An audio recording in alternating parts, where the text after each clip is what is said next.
Sekarang pertanyaannya, kalau ada orang mengaku beriman, di mana kita bisa melihat ciri imannya? Karena ada orang mengaku beriman ditolak langsung oleh Quran. Hati-hati. Buka Quran surah ke-49 ayat 14. Hati-hati. Quran surah ke-49 ayat 14. Saya agak pelan-pelan. Qalatil a'rabu amanna. Ada sebagian orang-orang Arab berkata, saya telah beriman. Tiba-tiba turun ayat, qul lam tu'minu. Katakan Muhammad pada mereka, kalian belum beriman. Awas, hati-hati. Tadi saya tanyakan, semua beriman? Beriman Ustaz. Apa tanda keimanan kita di hadapan Allah Subhanahu wa ta'ala? Karena kalau cuma ngaku beriman, zaman dulu pun sudah ada. Orang Arab berkata, kami beriman. Kata ayat, kalian belum beriman. Walakin qulu aslamna. Tapi katakan dulu, kami baru masuk Islam.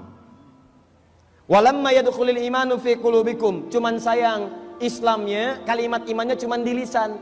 Asyhadu an la ilaha illallah wa asyhadu anna Muhammadar Rasulullah. Beriman pada Allah, beriman. Yakin, yakin. Cuman kalimat imannya cuman di lisan, tidak sampai ke dalam hatinya.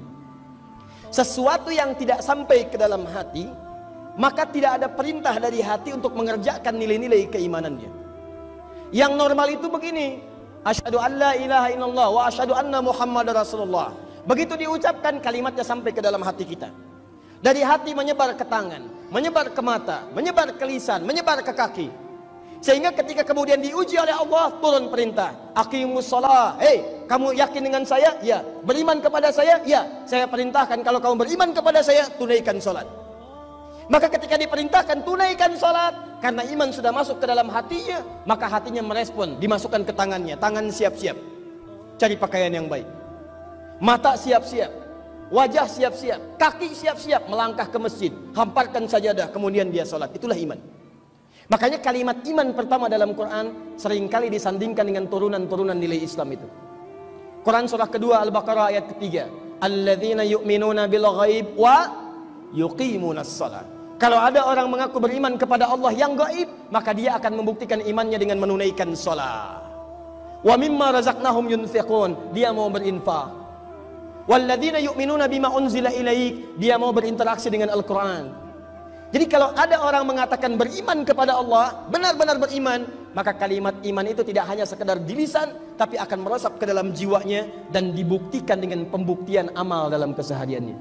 Karena kalimat iman tidak pernah disebutkan dalam Al-Quran kecuali bersanding dengan kalimat amal. Iman itu keyakinan. Keyakinan yang baik butuh pembuktian. Makanya kalau ibu yakin dengan seseorang, itu harus ada pembuktiannya.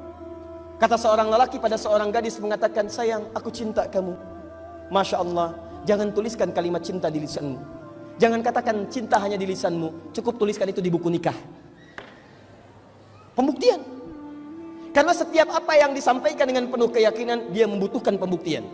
Belum siap, sudah tahan dulu, puasa aja dulu. Jadi jomblo syariat. Jomblo dibagi tiga, jomblo fisabilillah, jomblo syariah, dan jomblo sengketa. Karena itu ayatnya teruskan, illalladzina amanu, kecuali orang-orang yang dengan iman, kemudian dengan iman itu akan membimbing dia berperilaku baik dalam kehidupan. Amal baik yang dibimbing oleh iman itu disebut dengan amal soleh namanya. Setiap perbuatan, amal itu perbuatan. Minum perbuatan tidak? Makan perbuatan bukan? Bekerja perbuatan bukan? Perbuatan. Nah, orang-orang yang punya iman ini, maka imannya akan membimbing perbuatannya untuk menjadi soleh. Soleh itu baik dalam ukuran Allah Subhanahu wa ta'ala, baik menurut Allah. Soleh. Contoh, minum perbuatan bukan? Perbuatan berarti amal. Tapi apakah setiap amal ini soleh? Belum tentu. Apakah setiap ada air boleh diminum? Belum tentu. Orang-orang yang minum dengan iman, maka dia tidak akan pernah menyentuh minuman-minuman yang tidak disukai oleh Allah Subhanahu wa ta'ala. Khamar, segala yang memabukkan Allah tidak suka. Quran surah kedua ayat 219. Quran surah ke-5 ayat ke-90. Innamal khamru wal maisiru dan seterusnya rijsun min amali syaitani fajtanibu. Rijsun min amali syaitani fajtanibu. Saya tidak suka dengan khamar. Setiap yang memabukkan, miras, santika, judi dan sebagainya, kata Allah saya nggak suka. Itu pekerjaan setan, jauhi, tinggalkan. Maka kalau ada orang mengaku beriman tapi dia menyentuh minuman yang diharamkan oleh Allah Subhanahu wa taala, itu artinya ada yang salah dalam iman yang dia akui itu. Berubah perbuatannya dari amal soleh menjadi amal salah. Mustahil. Apa ini? Whisky. Nggak apa-apa. Bismillahirrahmanirrahim. Tidak akan pernah bersanding kalimat baik dengan perbuatan mungkar. Jadi ingat baik-baik teman-teman sekalian, ingat ya. Kalau ada di antara kita mengaku beriman, tapi perbuatannya dari ujung kepala sampai ujung kaki tidak menjadi amal soleh, maka ini menunjukkan ada sesuatu yang lemah dalam imannya.